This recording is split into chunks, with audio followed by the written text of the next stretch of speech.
We are doing the Intro to Hebrew Grammar. Well, actually, it's Intermediate Hebrew Grammar. I always do that every time. I forget to change something off the syllabus on copy. So this syllabus should say Intermediate Hebrew Grammar on the top, because we already did Intro to Hebrew Grammar. Makes me feel more advanced. Well, it's getting toward advanced. So, OT 5131. This course builds on OT 51, 21, and 22 and continues the study of Hebrew grammar at an advanced level. You can underscore advanced if you like. Intermediate to advanced. 30 seconds. Additional attention will be given to the basic tools and methods for textual criticism and for lexical and syntactical analysis of the Hebrew text. A portion of the book of Genesis will be read. Right, course objectives. Number one, the successful student will continue developing his or her grasp of Hebrew grammar and be able to translate from various sections of Hebrew Bible.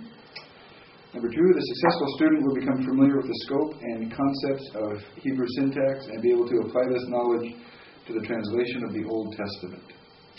Number three, the successful student will continue the process of memorizing Hebrew forms and will be required to memorize basic vocabulary.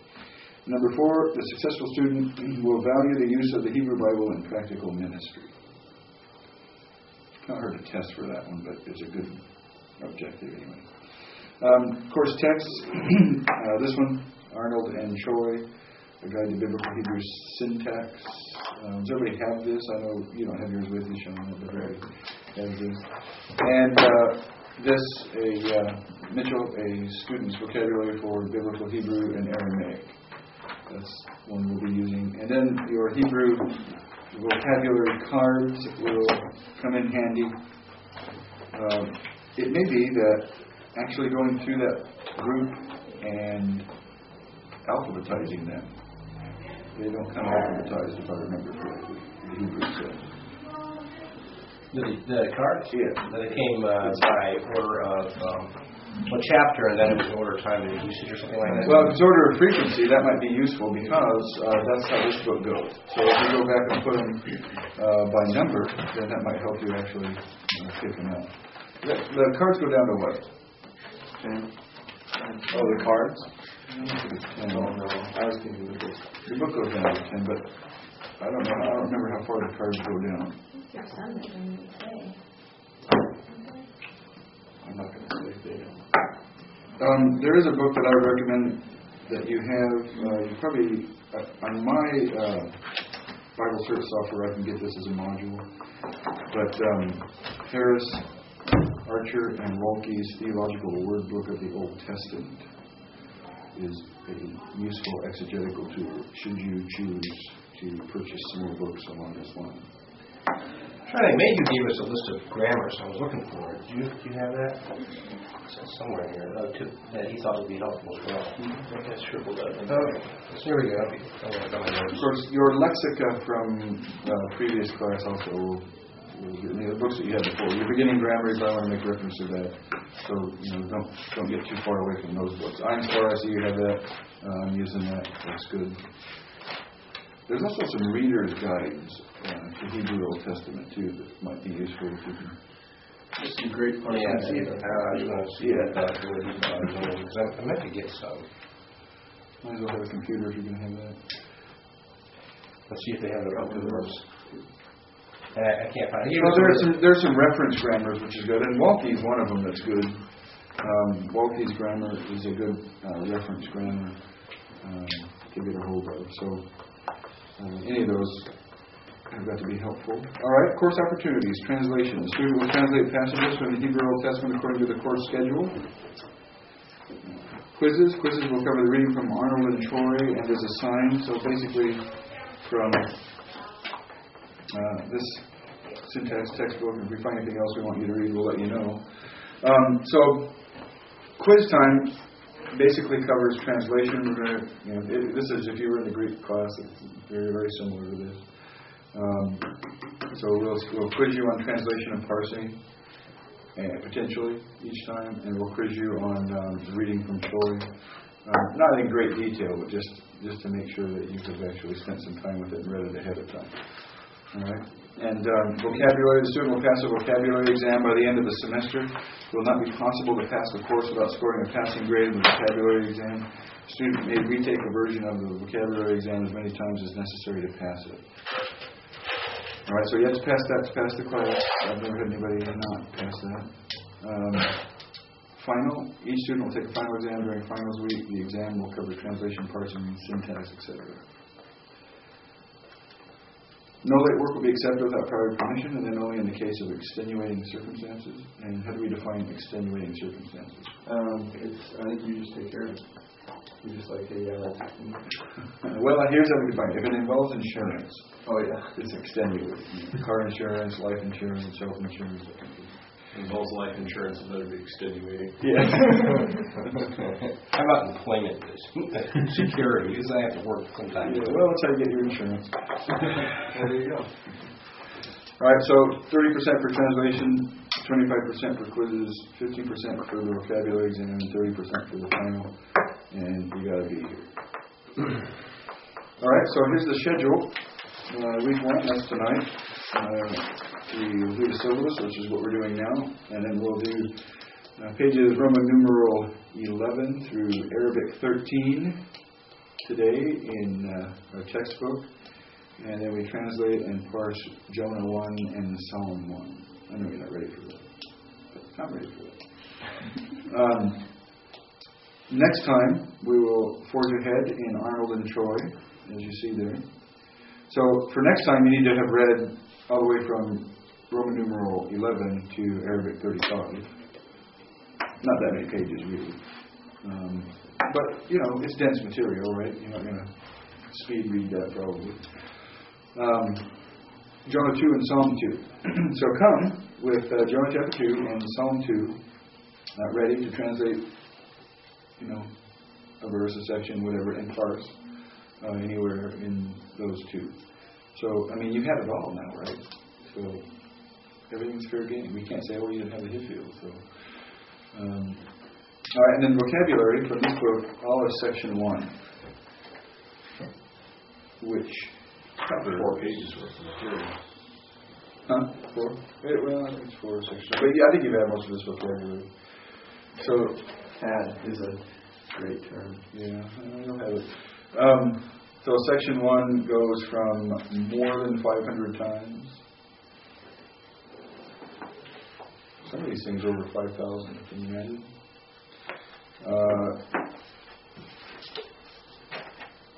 So over 5,000 to 500 times. That's not going to be a really challenging list for you, I don't think. Elohim isn't too hard. All right, and then next time we'll do section 2. And I think you'll have had most of those vocabulary words as well. And just so forth down the list until we get to 10, and then we do a review and final. We're going to do the final at class this time, just for chuckles. I don't know if that worked. Yeah, you know, you'll be done by the time the semester's over. Yeah, I actually kind of like that better. Well, in the other classes, you know, you're trying to pack so much in that, you know, you want that last class period, and that's 4 hours. You know, you want that last class period to get everything in. As it is, we'll spend some time reviewing, so it won't be actually 4 hours for a final, but maybe, you know, a couple hours for the final, 2 or 3 or whatever. And, you know, we can cover this textbook, you know, fairly easily in the days that we have. And, in law school, the exams were 3 to 4 hours apiece. You did either comprehensive, so you didn't take midterms, and you stayed there for 3 to 4 hours. There were some times where you could get done early, but essentially it was more information than you could possibly. Were they blue book exams? Yes, they were. They were blue book exams. Blue book exams? How many blue books? Several. You would go in there. I mean, I should say, not that you would go in there with more than you had, but I would a couple of blue books for 3 or 4, and you would just, first you'd read the big long, scenarios. So We used to have blue book exams for theology. answer is always soon. Yeah. So when we finish with Jonah, we're going to move on to some beginning chapters of Joshua. And we'll do a few of the initial Psalms and a section from Genesis. Any questions? No, you two did the reading thing. You two did not do the reading thing, right? That's okay. Thank you, by the way. You're at We were there for 4 hours every night. So he had a marked amount of reading, and whether we had 2 people or 8 people, it was going to be read.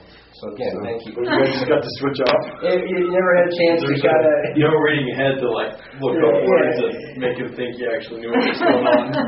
So I take my B+ with Adam.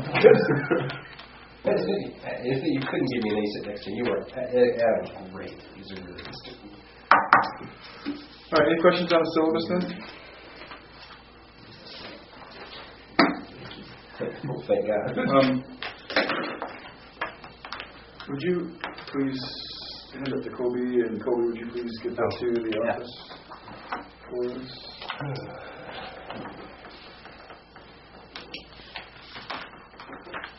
There's a really brief note. Carl has already asked me to pray for the seminary, just the... And we'll look through some of this.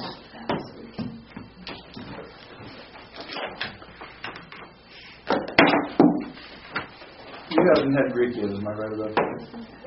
I had a term of Greek with you. Okay. So you've never been through Greek syntax? No.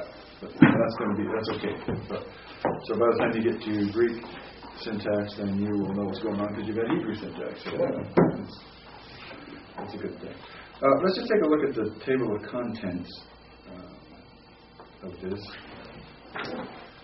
and see where we're going to head with this volume. Of course, we're going to talk about nouns. And even though there really aren't case endings in Hebrew like English, I mean, there are a lot of ways in which Hebrew is similar to English. If you put English and Greek and Hebrew in a pile, there are ways in which Hebrew is more similar to English. One of those is you don't really have case endings, but you have case function. And you have case function in English. And there is a word once in a while in English that has a case variation in terms of its spelling. Pronouns, particularly. He and him, or I and me. I'm helping coach Sam's football team, and the football coach said, between you and I. Is that right or wrong? Wrong. I wanted to say, Coach, it's between you and me. You need the objective case. You got your grammar wrong. Yeah. I thought that'd be funny, but I would have been the only one that got it, I think. So, junior high football players. You should have said something about falling down the stairs. And maybe I get it, predestination. One of the kids wanted to know, was asking the other kids what scandal means. So I said, well, scandal, I just kind of butted in. Well, scandal is from the Greek word skandalon, and I just went on, they're going, okay, Coach Stanley says it means they're all going around. Coach Stanley says it means. Well, sometimes you have to just have some fun, But anyway, nouns, nominative case usage, genitive case usage, accusative case usage, apposition. Adjectives, talking about some adjectives. Termination and numerals. Verbs. This is going to look very similar to what we saw in the Greek syntax thing. How the different stems used, aspect, modes, those sorts of things. Particles. The section on particles is really kind of tough to read through and make exciting lectures about. Because it's really more of a reference type of thing. We'll probably look at some of those even starting tonight. But prepositions, adverbs, and the like, conjunctions. And so we're really taking all of these parts and saying, okay, how are they used in sentences? Remember, the beginning Hebrew, like the beginning Greek, really focuses on morphology. In other words, we translate those sorts of things, but we're focusing on how does this word form? What are endings? What are prefixes, suffixes, infixes, those sorts of things. So we're kind of focused on the level of the word. And we put them together and we translate and that sort of a thing. But it takes us a while even to get to that point, doesn't it? Right? Here we're focusing on the sentence. How do these words fit in their sentence? Not so much how do you form a cal participle. That was, that kind of thing is a big concern in beginning Hebrew. Now, we're assuming we know how to form a cal participle. Do we? Well, maybe not. And so this is, we're going to review. Right? In reality, this is a review of those forms. Remember how I told you you're going to have to forget it several times before you know it? Or, you're still on the road to learning these things, right? Because you've forgotten some of them. So that's a good thing. You can relearn them. But the syntax part doesn't concentrate so much about how that form is formed, but how is this used now in a sentence? So what are the uses of a cal in a sentence? So we go through that, and then we take bigger chunks when we get to section 5, and we talk about clauses and sentences and different types of those, and then we're done. All right. So tonight we begin by talking about nouns.